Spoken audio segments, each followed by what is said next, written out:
Ողջույն սիրելի օգտատերեր, երբևէ զգացել եք, որ ձեր մտքերը ձեզ չեն պատկանում, որ որոշ գաղափարներ ինքնուրույն են ձևավորվել ձեր գլխում, իսկ որոշներն էլ կարծես թելադրվել են արտաքին ազդակներից։ Այսօր կխոսենք շատ քողարկված թեմաների մասին, որոնք ուղղակիորեն կառավարում են մեր մտածելակերպը, որոշումները եւ նույնիսկ մեր համոզմունքները։ Ինչպես է մեդիան ձևավորում քո մտածելակերպը, ով է որոշում, թե ինչ պետք է մտածես, եւ ինչու են մարդիկ նախընտրում հարմարավետ ստերը փաստերի փոխարեն, տեղեկատվություն ստանալու էվոլյուցիան, ինչպես է մեդիան ուղղակիորեն ձևավորում մարդկանց ընկալումները, նրանց աննկատ դարձնելով կաղապարված մտածելակերպի գերիներ, եւ ինչու են մարդիկ վերածվում տեղեկատվության ստրուկների, ինչ տեխնոլոգիաներ են օգտագործվում մանիպուլյացիայի համար, տպագիր մամուլից մինչև մեդիա կոնտենտի միջոցով մարդկանց ընկալումները կառավարելու եւ ձևավորելու ամենադժան մանիպուլյացիոն գործիքները։ Մանիպուլյացիան ամենուր է,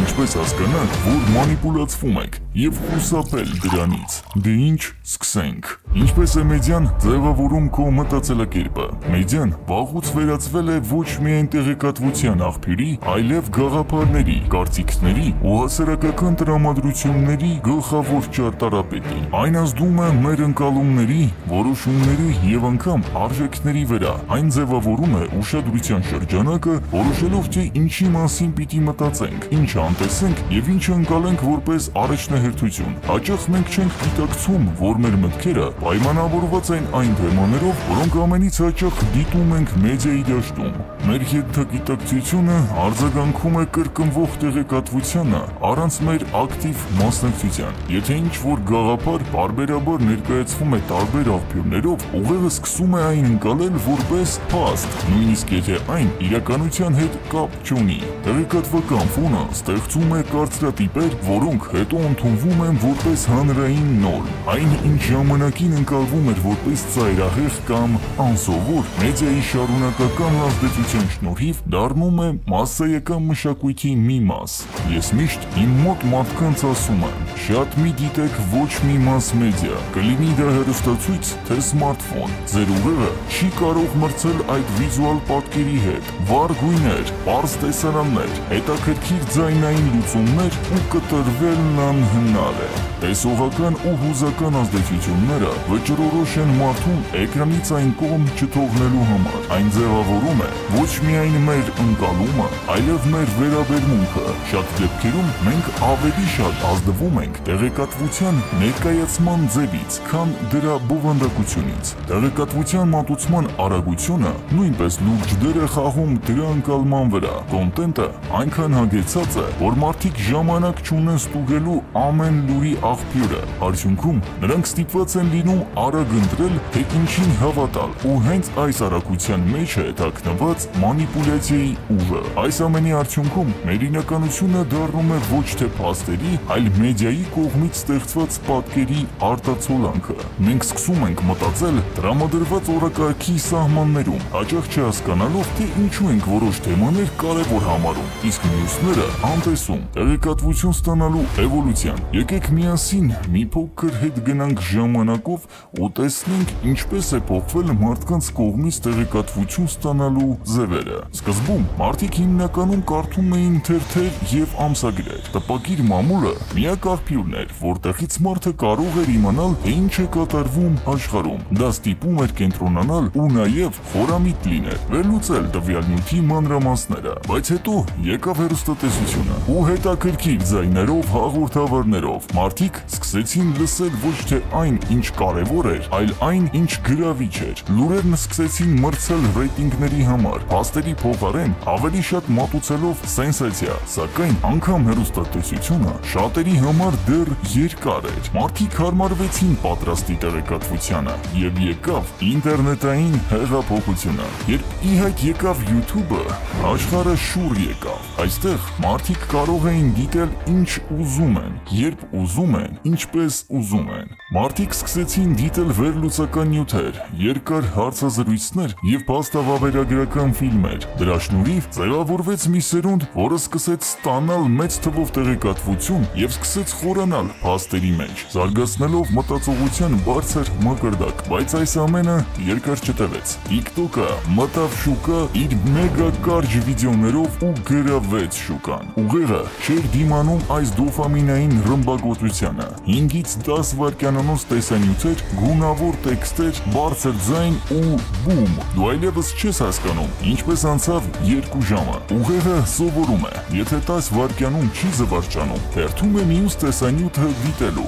Սա դոֆամինային կախվածությունը, որը խլում է մարդու կենտրոնացումը, նույնիսկ մտածողությունը։ Շուկան պատված է ոչ թե տեղեկատվությամբ, այլ ինֆոտոքսիկությամբ, մակերեսային լուրեր, աղմկոտ վերնագրեր եւ գլխավորը զրո խորություն։ Մարդը չի մտածում, ինչ է դիտում կամ կարդում, այլ պարզապես շարժվում է ալգորիթմների ետևից։ Մենք սկսել ենք ընդունել միայն այն տեղեկատվությունը, որը արագ է, զվարճալի եւ արագ դոֆամին է տալիս։ Իսկ սա կործանում է մեր մտածողությունը։ Մարդիկ դառնում են տեղեկատվության ստրուկներ, որովհետեւ ուղեղը այլևս չի պահանջում փաստեր, այն պարզապես պահանջում է դոֆամինի նոր դոզա։ Այստեղ արդեն մանիպուլյատորները սկսում են խաղալ։ Նրանք ճիշտ գիտեն, ինչ երաժշտություն օգտագործել, ինչ գույնի ֆոն ընտրել, ինչպես վերնագիր գրել, որ մարդը անտարբեր չանցնի կողքով։ Վերջում դուք ընտրում եք ոչ թե այն, ինչ ձեզ պետք է, այլ այն, ինչ ձեզ առաջարկվել է։ Հիշեք, տեղեկատվությունը դեռ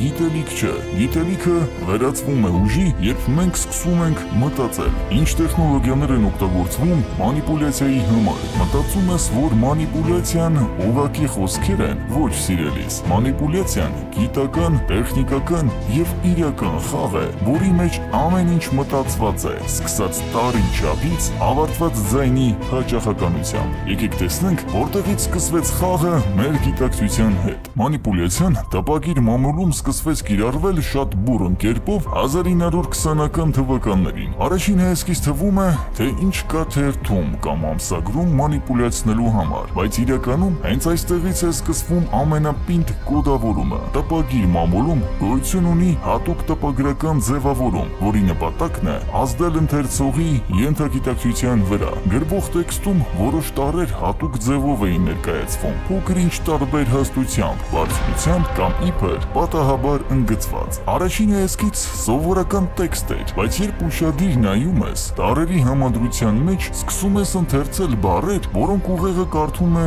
չգիտակցելով։ Ուղեղը ֆիքսում է այս տեքստերը որպես սեփական մտքեր։ Սա էր մանիպուլյացիայի առաջին ալիքը։ Հետո եկավ հեռուստատեսությունը, վիզուալ մանիպուլյացիայի առկայությունը։ Այստեղ արդեն գործի դրվեցին 25 կադրը։ Դա 1 վայրկյանում ցուցադրվող անտեսանելի պատկեր է 25 վայրկյանամեկ, որը աչքը չի նկատում, բայց ուղեղը արձագանքում է։ Այն ակտիվորեն կիրառվում է լրատվական թողարկումների ժամանակ եւ գովազդներում։ Հաջորդ խաղաքարտը ձայնային մանիպուլյացիան էր։ Արտաքինից ամեն ինչ նույն է։ Դու լսում ես երգը, վայելում, բայց չգիտես, որ ձայնային ալիքների խորքում թաքնված է հատուկ հաճախականություն նախատեսված քո վրա ազդելու համար։ Լսել ես երբևէ Գրիգորի Լեպսի կամ Ստաս Միխայլովի երգերը, ու մի պահ մտածել, թե ինչպես այս արտիստները շատ կտրուկ ավելացին իրենց հայտնիությունը եւ կարողությունները։ Պատասխանը կարող է ձեզ ցնցել։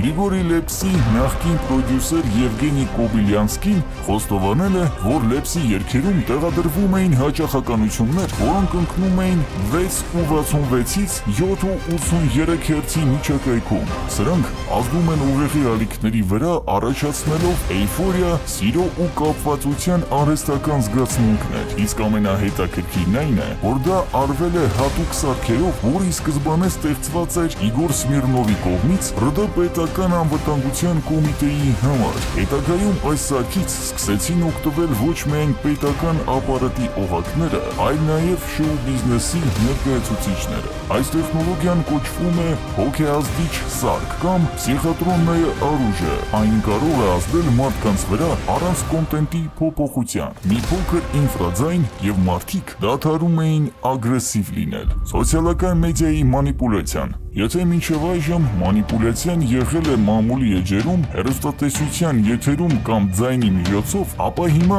այն միավորվել է մեկ վայրում։ Այո, խոսքը գնում է սոցիալական մեդիայի մասին, որը ոչ թե պարզապես ժամանցի հարթակ է, այլ ձեր մտածողության ճարտարապետը։ Սոցիալական մեդիան այլևս պարզապես կոնտենտ չէ, սա բազմաշերտ ինֆորմացիոն հարված է, որն ուղղված է ձեր ուղեղին, էմոցիաներին, ընկալումներին և ամենակարևորը ձեր պահվածքին։ Սկզբում թվում է, թե դու ես ընտրում, բայց իրականում քեզ ուղղորդում են ընտրել։ Ալգորիթմները հավաքում են քո վարքագծային տվյալները, ինչ ես դիտում, որքան ժամանակ և որտեղ ես կանգ առնում և այլ բազմաթիվ տեղեկություններ։ Դրա հիման վրա ստեղծվում է քո վարքագծի գծապատկերը, որը որոշում է ինչ պիտի տեսնես հետո։ Այդ պատճառով դու այլևս չես որոնում տեղեկատվություն, տեղեկատվությունը գտնում է քեզ։ Արդյունքում սոցիալական մեդիան դառնում է մի վայր, որտեղ քո ուշադրությունը գողանում են տեսողական գերբեռնվածությամբ, քո տրամադրությունը կարգավորում են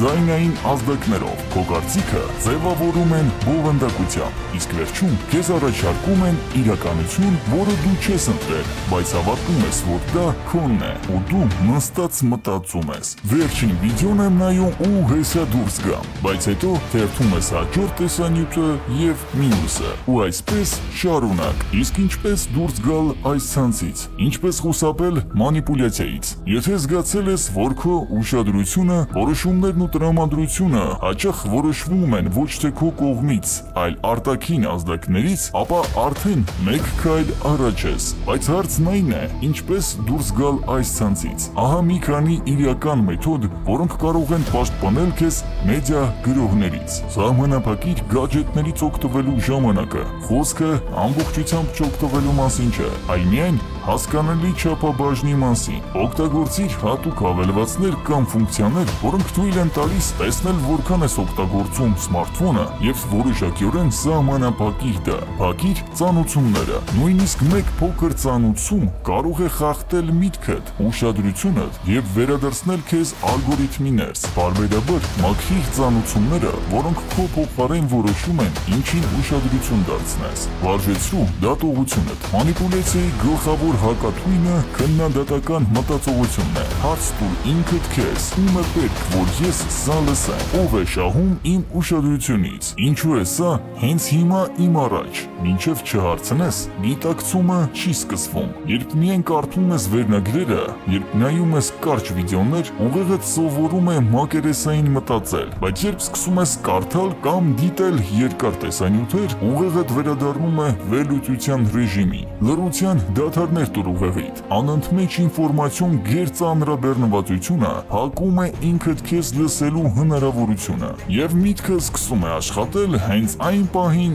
երբ տեղեկատվությունը դադարում է հարձակվել։ Հուսով եմ, այս տեսանյութը ձեզ դուր եկավ ու օգնեց ավելի խորությամբ պատկերացում կազմել մեդիա դաշտի մասին։ Հուսով եմ, այս տեսանյութը ձեզ դուր եկավ ու օգնեց ավելի խորությամբ պատկերացում կազմել մեդիա դաշտի մասին։ Եղեք միշտ զգոն և թույլ մի տվեք ձեզ կառավարել։ Եթե հետաքրքիր էր տեսանյութը, սեղմեք լայք, բաժանորդագրվեք ալիքին, որ բաց չթողնեք ամենահետաքրքիր տեսանյութերը։ Ձեզ սպասում ենք նաև մեր մյուս հարթակներում։ Սիրով Բեգալայզ Արմենիայի և Մաքուր Հայաստանի հիմնադիր Բեգալ Հայաստան։